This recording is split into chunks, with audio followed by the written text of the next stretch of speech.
So, if you've been keeping up, a lot has been changing in the F1 world recently.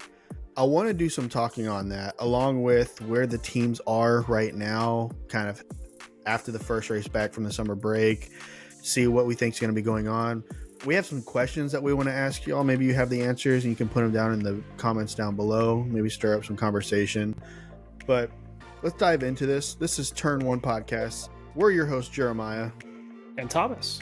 And today we're going to start off with the new seats that have been filled. Number one, Alpine, Mr. Jack Doohan.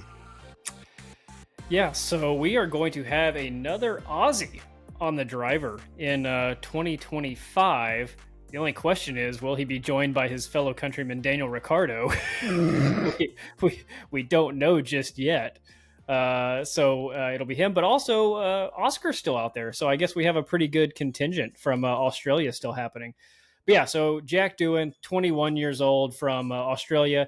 He's joining the Alpine team. Of course, earlier this year, was it Monaco, right after the Monaco race, where they said that they were going to mutually part ways with Esteban Ocon?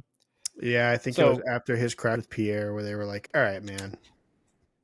Yeah, and so we knew that Alpine was going to have an open seat. We knew that they were sticking with Pierre, so who are they going to fill it? There were a lot of questions about, that being a good fit for Carlos Sainz, that being a good fit. Right? Good fit is also relative through this whole conversation, but Carlos Sainz, maybe Valtteri Bottas, maybe one of the other, 4 or 5 drivers that hadn't had a seat secured yet. They had options, and I think they went the right direction, snagging somebody out of the Formula One academies and out of the F2 system, going with Jack Doohan. He's got a great record. We talked about him a couple of weeks ago when we did our driver market video. I think this is the right move for every F1 team. Stop recycling these drivers that have not produced results. Get a new kid in there that has hopes and dreams and a future and try to start winning races. And he's going to have a really good mentor in Pierre Gasly. People forget Pierre Gasly is a race winner in a backmarker team car. That is not easy to do. He has skills. The only difference is, and then I'll toss it to you, this is a horrible year for Alpine. Alpine was the perennial midfield team, if not trying to break into the upper echelon of top 3 or 4 teams. This year, they find themselves firmly in the category of backmarkers, although they are improving. And I think that we knew that they would improve. They started the season off terribly. They're now starting to get some points, not regularly, but they're getting points. They will work their way back up to a midfield team trying to fight for a top 4 spot. I think Jack Doohan's a guy that can help them do that. Yeah, it's an interesting pick, right? Because Jack Doohan has never been the guy. I mean, if you're looking at his history, in F3, he came in second twice in different series. In F2, he finished in third. That was in 2023. And in 2024, he spent his time as a reserve driver, kind of a backup. He's never been the guy, the championship winner or anything, but he's always been there. He's always been in the conversation. He's been a good driver. And you touched on this with the whole Carlos Sainz thing. I thought it was weird that Alpine didn't go for Carlos Sainz, just because you think of Alpine and that you don't think of the bottom of the barrel. And Carlos Sainz is very much a top driver. So for them to not pick up Carlos Sainz was a little weird. I don't really know why they didn't. I mean, I'm sure that they made some efforts, right? I mean, there's no way they didn't. But to go with Jack Doohan, I like your point on this, the whole don't refresh these drivers, bring in the new guy. Absolutely. We've been saying this for a long time now. We need to keep the flow of new drivers coming in. Let's see who out there really is the top drivers, because these are the top 20 drivers in the world. And so we need to make sure at all times that we do, in fact, have the top 20 drivers. So I'm excited for it. It's a new face. We'll see where he goes. Like you said, the mentor of Pierre Gasly. I personally have never been the biggest Pierre Gasly fan, but he's always been a good driver. I've always put him not necessarily in the conversation of the Verstappens and the Leclercs and all them, but he's definitely not at the bottom of the barrel in terms of the drivers. I would say he's right where the team that he's on is, middle of the pack. Well, and I'll add, so you said that he was never the guy, which he wasn't. He wasn't the Oscar Piastri or Max Verstappen winning every single series they were in. Those guys, they're there, but they're few and far between, and it's odd to have that level of consistency. What I will add is he did get, like you said, second in a couple of F3 championships. Last year he finished 6th in F2. Last year he finished 3rd. The year before that he finished 6th. I think the bigger deal is he's been an Alpine reserve driver now for 2 seasons. Yeah. That does way more for you career wise and skill wise than I think that you're getting out of those series alone. You're in an F1 car regularly, weekly, especially this year where his only job in 2024 has been the Alpine reserve driver. That means that he is very familiar with the facilities, the team, the crew, the car, the paddock setup. He's in the paddock every single weekend watching what the Alpine strategists are doing, watching what the mechanics are doing. He's ingrained in that team now. I think that's a good move, and they must see something in him, maybe in their practices or simulations or in whatever they're running tests with. Like the reserve drivers do testing on the car, so they must see something in him that shows him he's the future of their team that they want to go down, instead of picking up a recycled driver, which I don't include Carlos in the recycled driver conversation. I agree with you. He could fight for a championship on the right team. Maybe they couldn't afford Carlos, even though I find that hard to believe because it's Alpine with Renault money, but maybe Carlos just didn't want to go there. That could be part of it too. I don't know. Yeah. Okay, you want to move into the other driver move? It's a fresh face. I love it. I love to see it. Let's go ahead and move into the next one. We have Williams finally announcing that for the rest of this season, at least, it's time to say goodbye to Logan Sargeant, and we'll all shed a tear for that. The only American on the grid is now gone, but we welcome in Franco Colapinto, who's only 21 years old and currently racing in F2. It's interesting because we have some speculation going back and forth on who we thought should have been in that seat. And from the jump, too, like who we thought should have been in the seat at the beginning of the year and not bringing back Logan Sargeant. But they did bring back Logan. He did crash that car hundreds of times. He did cost that team millions of dollars. And now he's gone. So welcome in Franco Colapinto. We'll see you for the last 9 races here. We'll see how you do. Hopefully it amounts to something in the future. I don't think it'll amount into a seat in F1 for next year. But he's definitely going to get some drive time, which is going to get his name out there for this year. Yeah, so to my knowledge and understanding, he has not been an F1 reserve driver. Maybe he's been a test driver, although I can't see that. He's just been in the Williams Mercedes Academy as an academy driver for them, which is what all these major teams have. Red Bull has a Red Bull Academy, and they work people up through what is today RB. Ferrari has their academy. They work people up through Haas, which we see with Ollie Behrman coming into the 2025 season. Franco's a little bit different in that he hasn't really made that leap yet. And we also know that he's not going to be in this seat next year, because the oddity with Williams is that they announced a few weeks ago, of course, that Carlos is coming in and taking the Williams seat that was left vacant by Esteban Ocon. Not Esteban Ocon. They're just bringing in Carlos. That's what it is. And you knew that they're not going to pass on Alex Albon just yet. So someone has to leave, and that's Logan Sargeant. So you knew that Logan wasn't going to have a home at Williams going forward. The oddity that I think you were referencing is, why didn't they bring in Kimi Antonelli? And so yeah, exactly that. If you're paying attention, the big news right now is, not right now, but has been for a while now, is that Kimi Antonelli will fill Lewis Hamilton's spot at Mercedes. That has not been confirmed yet, but it is the most talked about, most speculated thing that could happen for next year.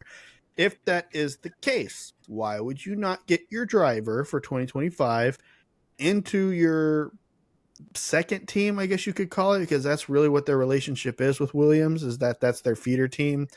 Why would you not put your driver, who you know is going to be in the Mercedes seat next year, into that Williams seat for the rest of the year, especially since you know that seat's going to go to somebody else next year anyway? And it's not going to be Franco Colapinto. And you probably don't want other teams poaching Franco Colapinto from your team. So why give him results and show that he's a really good driver, and then some other team swoops in and picks him up? It's odd. Like Jeremiah mentions, Williams they're still their own team. They're a constructor. Yes, they're a full-fledged F1 team, but they do feed Mercedes. They do get their engines from Mercedes. They do typically follow the guidance of Toto Wolff, who's at the helm of that whole organization. And so it's odd that you wouldn't at least, even if Kimi Antonelli is not your driver at Mercedes next year, he's still the next in line in your system.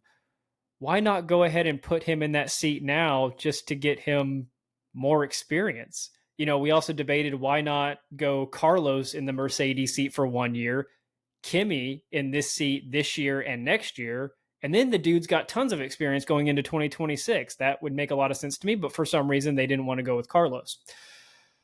I did find some information on how this team is set up because me and Jeremiah were debating before we started this on what really is the relationship between Williams and Mercedes and the relationship between Toto Wolff and James Vowles.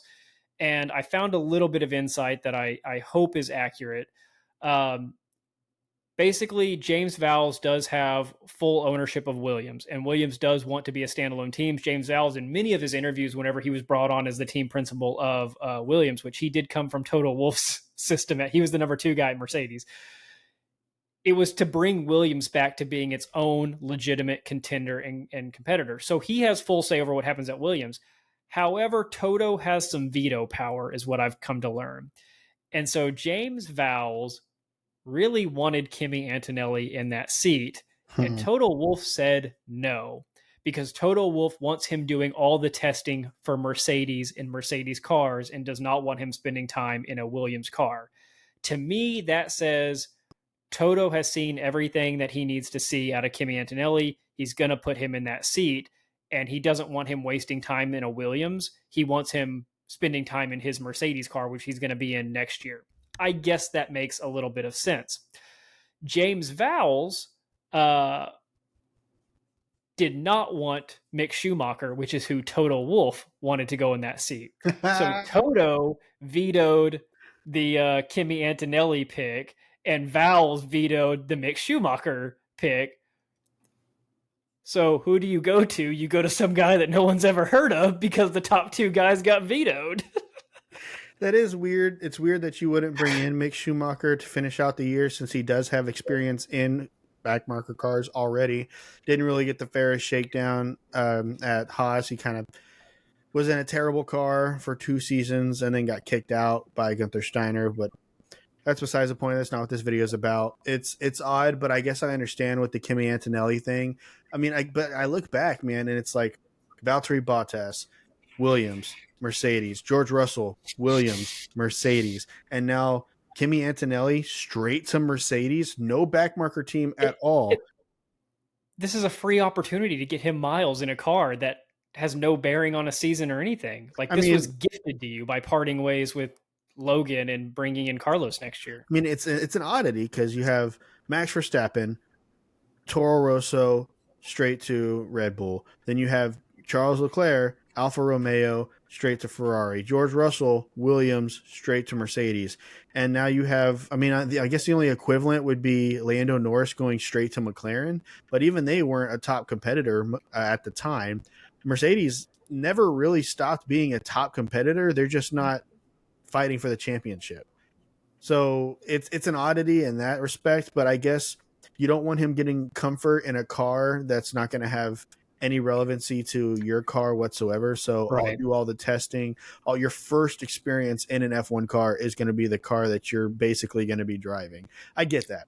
I do. It's weird. And in terms of the hierarchy, real quick, I wanted to touch on that because you brought that up.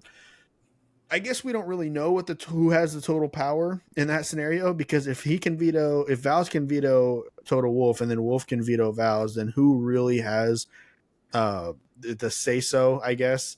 I like to see it as Toto Wolff gives his opinions on things, and he can make those heavy opinions if he wants to, but the final say would go to James Vowles. But if James Vowles couldn't get Kimi Antonelli, I don't know. I guess since Kimi Antonelli is in the Mercedes systems and not necessarily the Williams system, then as far as rights over Kimi Antonelli, Toto would have that say so. But as far as rights over who is in that Williams seat, James Vowles would have the final say so. I think it's very much that Vowles is in control of Williams fully, but Toto Wolff has veto power alone. Toto Wolff doesn't have the ability, or Toto Wolff probably could if he wanted to, but they're probably respecting some kind of agreement where Toto Wolff can't enforce a change on Vowles and Williams, which is why they didn't go with Mick Schumacher, because if Toto wanted that, Mick Schumacher would be in the Williams car, but James Vowles did not want Mick Schumacher, so they go with Franco Colapinto. I guess it's in this situation, I kind of feel like it's worst of both worlds because neither of them got a guy they wanted, but it doesn't matter. And I'll say real quick. So I'm not one to argue with Toto Wolff. I don't think either of us are. My only guess is that he has got Kimi Antonelli in some kind of crazy designed training program for that Mercedes car that he does not want to take time away from. You touched on that, not wanting to waste time in a Williams car that has nothing to do with what he's going to do next year. Maybe he's just got him spending so much time in that Mercedes car that it's not worth it to have him go race in real races, which is odd, but maybe their simulators, we know that how good their simulators are. Maybe they can simulate a race perfectly and they don't need him to go out there and actually do it. It has to be something to that effect. He just doesn't want him to get any bad habits or anything from the Williams car.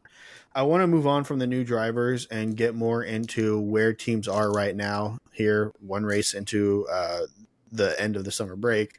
Red Bull. They went from the most dominant car of last year, nobody can touch me, to the beginning of this year, still pretty much nobody can touch you. And now all of a sudden they are struggling. And when I say they, I mean Max, because Sergio has been on his own little planet, own little world, just go Checo go, But Max has been in a dogfight of his life up at the front, and I wanted to get your opinion on that. Yeah, so Max, of course, started out the season hot. He had he won 4 of the first 5 races. He had his DNF there in Australia. Then he goes second in Miami to Lando. Then he goes first back at the Imola Grand Prix. It was a very typical start of the season to Max Verstappen, winning most of the races, missing here or there, but getting wins. The past 5 weekends, though, Max has gone 5-2, 5-4-2. It has been a very long time since we've seen a point streak like that out of Max Verstappen, where he is not finishing, not just winning, but not getting podiums regularly. He missed podiums 3 of the last 5 races. It's wild. We're not saying Max has lost a step here or that he's, not the best driver in the world. I think he is. I think that Red Bull car is hot garbage at this point. I think it has fallen behind the pace of the McLaren, the Ferrari, and possibly the Mercedes. And Max, like you said, is fighting for his life as the best driver in the world to put that car in points positions that it has no business being in. I don't know if this is attributed to Newey being on his way out. I don't know if this is just other teams are cracking the code. And as we approach the end of this batch of regulations, they're catching Red Bull, which we see. We saw that at the last regulation change when Red Bull caught Mercedes finally after Mercedes' run of dominance. Maybe we're seeing that same thing now, which it could be. But they are not rolling out upgrades that are helping him or Checo in any way. And that's just talking about Max. Again, you have the whole Checo side of things where the dude had 4 podiums in the first 5 races and then hasn't podiumed since. I think it's completely contributed to Adrian Newey being on the way out. I think that Newey set the team up with a car that he thought was going to be able to hold back all the other teams for the rest of this season, put upgrades in the chamber that he thought would be enough to hold this team up on top for the rest of the season. And he dropped focus completely on the car and started focusing on other projects. Like he had another project where him and, I want to say it was Aston Martin, maybe I'm wrong. I think it was the first car for Red Bull powertrains. It's a street legal car that he's been in the works on, but kind of not being able to give his full focus to. And I think he dropped focus on F1 and started fully focusing on that. And now I think he's focused on his next move. And, where am I going to sign? Who's my next contract? And he's probably looking at the next team's car that he's going to go to, figuring out what he thinks he would do differently on it so that when he gets there, he can immediately jump in and start going to work. But the fact of the matter is where does that leave Red Bull? Not in good standing, as they are dropping dramatically. Now, Checo had a good revival at the Dutch Grand Prix as he's back into the top 10, I guess, in a reasonable spot. But Max is way off pace from what he should be. Yeah, he finished second, but that's strictly because it's Max Verstappen. The 2 races before that, like you said, in Hungary and Belgium, he got 5th and 4th. That is so unlike Max Verstappen. That's unlike the Red Bull car. And I don't know what this puts him at for the rest of the season. Does Max win another race? at any point during the rest of the season, or is that it for Max winning races and now we're just going to see him podium his way out for the rest of the year?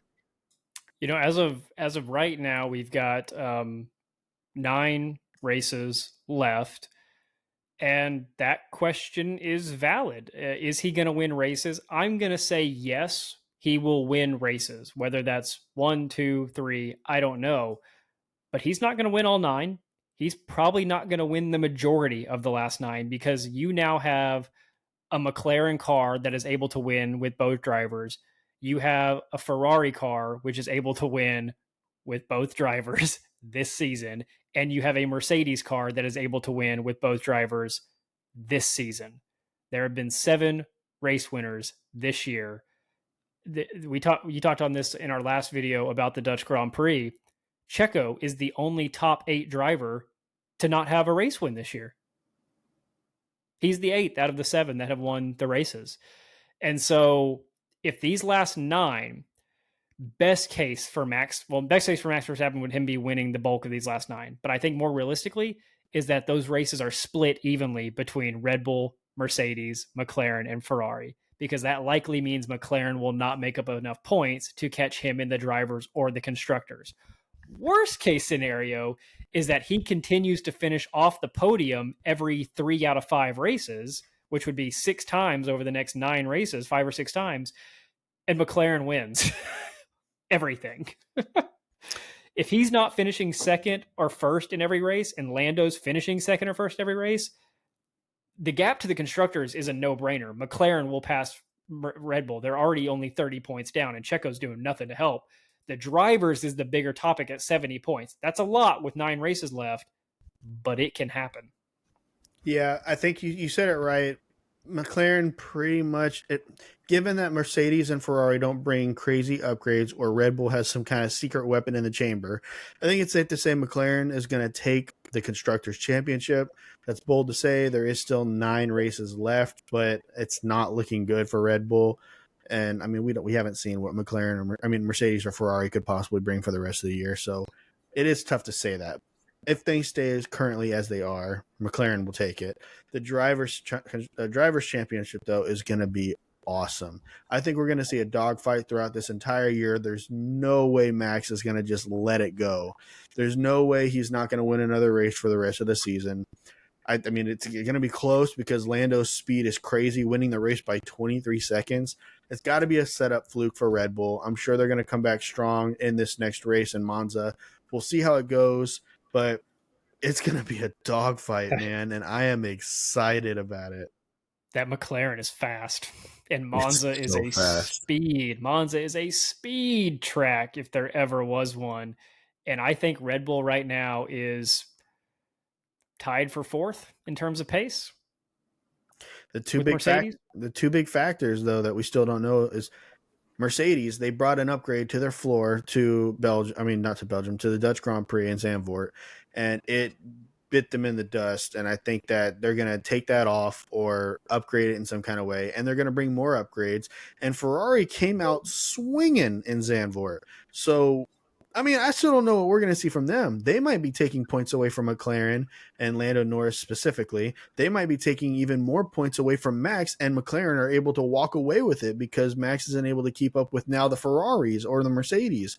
We don't know, and that's kind of what's awesome about this sport is that there can be an upgrade at any given moment that completely changes the landscape of the season.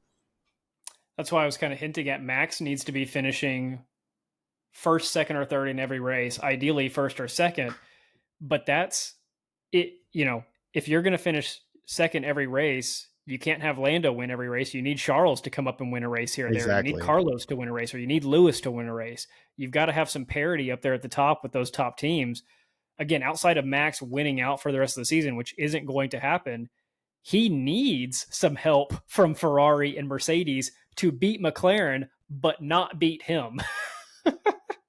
That's the weird thing. They can't take points from him as well. Otherwise, he's in the same boat as he is. Right. Real quick, I mentioned this in the last episode. It's still a hilarious stat to me, and I do want to bring it back up. There's 4 teams that are currently fighting at the top of the field. That is McLaren, Red Bull, Mercedes, and Ferrari. Each team has 2 drivers. every single driver except for Sergio Perez has won a race this season. And that is all of the different race winners of the season. So, that being said, Checo, if you win one race this season, that means every single driver in the top 4 teams have won a race this season. And that is awesome if you look back at the previous seasons where it's just been a blowouts by one driver or maybe 2 drivers when it was Charles Leclerc and Max Verstappen at the top. It's a dogfight right now. I'm really eyeballing that Singapore Grand Prix here in the next 3 races. That or Azerbaijan, which is right after Italy, is going to be his best bet. He's only going to get a win on a street circuit. Let's be honest with you. Checo doesn't podium the rest of the season. He's probably not, but those are his best chances. And look, you know what? So I've been a Red Bull fan from the start. I love the story of Max coming into the sport, the young kid that just wasn't afraid of anything and was racing side by side with Danny Rick and everybody else on the grid. But if they go into next season with Checo in that stupid car, I'm going to lose my mind. I don't know what Christian Horner is doing, but dude, your organization is falling apart around you. You are losing your main technical engineering mastermind car designer for the past 15, 20 years, however long he's been there. And your number 1 driver, world champion multiple times, is now struggling to podium in races. And your number 2 driver is absent in races. I'm not seeing him make any changes, and I am highly concerned as a Red Bull fan because every other team is making changes. Williams is making changes. Alpine is making changes. Haas is making changes. Stake is making changes. Every team has made changes except for you. Ferrari is bringing in Lewis, and they're bringing upgrades almost every week now. Mercedes is likely to go with a Kimi Antonelli or pull some crazy driver move that we're not even expecting to race side by side with George Russell. What has Red Bull done? Nothing. Here's my favorite stat. You had Checo winning 2 races last season, and he had several podiums. In this season, he gets a podium 4 times in the first 5 races. And we haven't seen him back on the podium since. China, the 5th race of the season, was his last podium. He got 3rd, and every single race after that, he has not been on the podium. The closest he's gotten was the very next race after China in Miami. He got 4th. That's it. Yeah. Okay, let's move into looking at actually some of the back markers, and we'll wrap up with this. We touched on this in our Dutch Grand Prix episode, but I made a case for the fans that are wondering, why is F1 media and this show only talking about the top 4 teams? And we can be very honest, they're the only things that matter right now. Yeah. The other teams we will talk about in the sense of what changes they're making for next year. None of the changes the bottom 6 teams are making are going to help them this year. None of them are going to make a play into the top 4. The positions are probably going to hold as is. Right now, you have Aston Martin 5th, RB in 6th, Haas 7th, Alpine 8th, Williams 9th, Kick, Stake down in 10th at 0 points still, which probably is going to finish the season at 0 points, which is crazy. But none of the changes that they're making right now are going to help them this year. They can't bring an upgrade that's suddenly going to beat a Mercedes or Ferrari. Even Williams bringing in Franco Colapinto is not going to do anything exciting. I don't know if they could have made a driver move that would have been exciting for right now. Of course, they're bringing in Carlos next year, but Carlos isn't leaving his Ferrari seat right now to race for you at Williams. So there's just nothing to talk about. And we you look at Aston Martin, they had a really good go at it early last year with Fernando Alonso, especially, and even Lance Stroll getting some points. They fell off halfway through the season. They were the same at the start of this season as they were at the end of last season. There's nothing exciting in that bottom 6, which is why everyone is kind of focused on the top 4. And then every couple of weeks, we get a little news break, like the driver change with Jack Doohan and Logan Sargeant and Franco Colapinto, where we can talk about these bottom 6 teams. But don't feel bad if you're watching a Grand Prix and you don't see any of those teams mentioned or talked about or looked at on screen. You might see Lewis Hamilton fly by one of them doing an overtake. You might see Charles Leclerc dive bomb a corner to get around him after he gets out of a pit stop. That's it. Yeah, Aston Martin has been a sad one to me because we've seen, we've seen Lance Stroll get points in 6 of the, what? We're at 15 races? Yeah, something like that. There's 9 left. Yeah, 14, we've seen him get points in 6 of the 15 races that have been held. Meanwhile, Fernando Alonso has only gone 5 races without getting points. So Fernando Alonso is single-handedly holding this team up, and it's tough to watch, man. Because when you look at last year, I mean, Fernando Alonso just podiums, and Lance Stroll getting a fair amount of points to fill out the gaps there. And this season, it has just been pitiful. And I don't know what happened. I mean, they went from the second fastest car on the grid to being a middle of the pack, if not the best of the rest. And it's sad, man. It's really sad. Well, we talked about, Aston Martin, Lawrence Stroll wanted to make a play at being a champion, and it's kind of falling off. Maybe he makes some changes over the next 2 seasons, or maybe they're focusing on the 2026 regulations now. I don't know. They built that whole new facility. They've got tons of room for activities in that facility. Maybe they've got a 2026 car sitting in there already.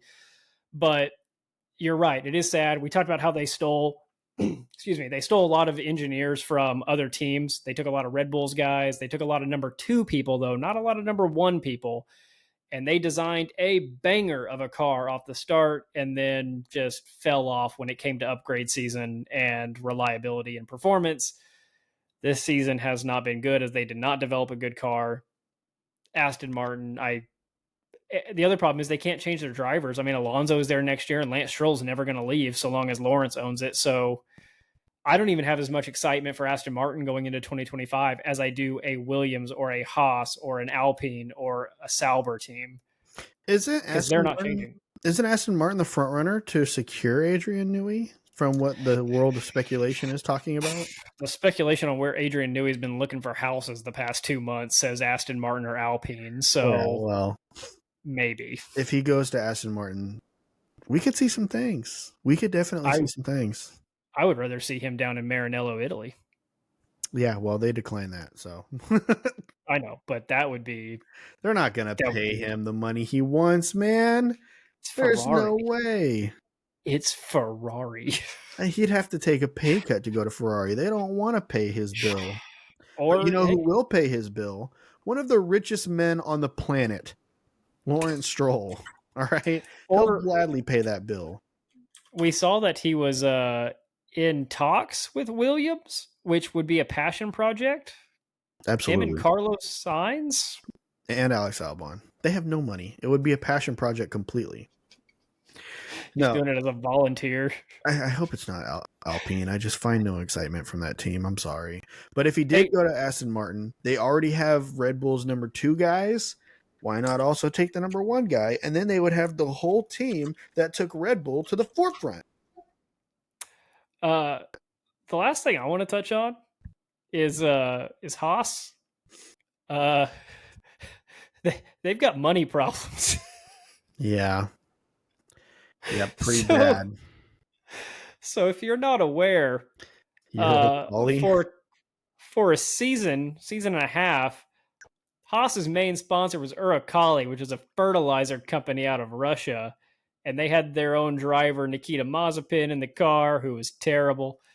And apparently they owed Uralkali about $9 million in payments for cutting off their relationship due to the whole war thing.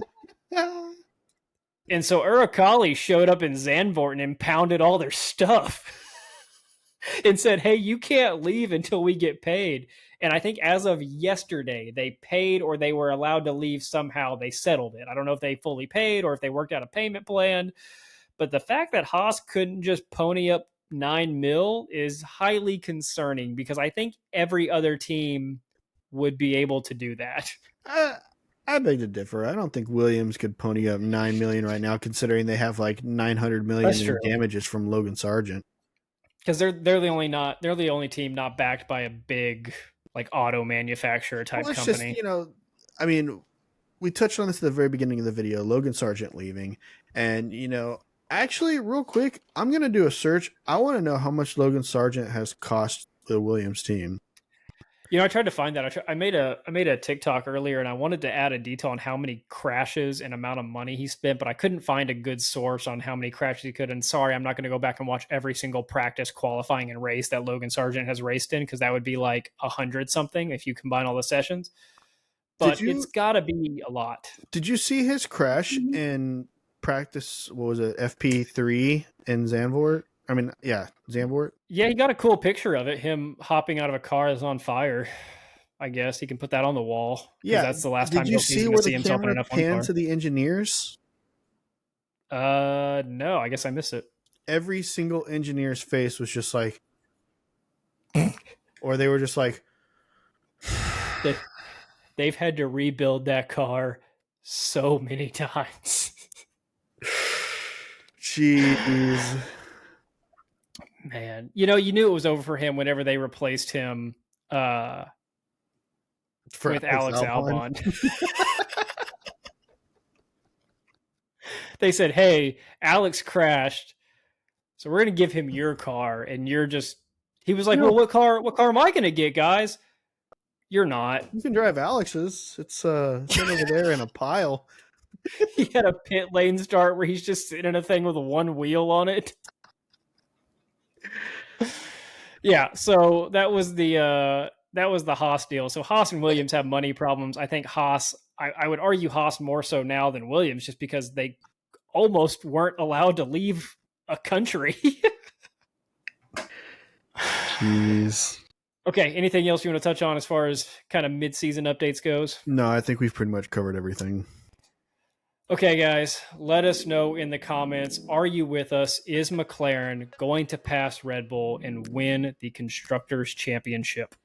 Guys, we still have the Mercedes seat open. We still have an RB seat open. And there is still a chance that Daniel Ricciardo can fill that Mercedes role for 2025. If you believe that that's the case, I'm right there with you. All right, we'll see you. Bye, guys.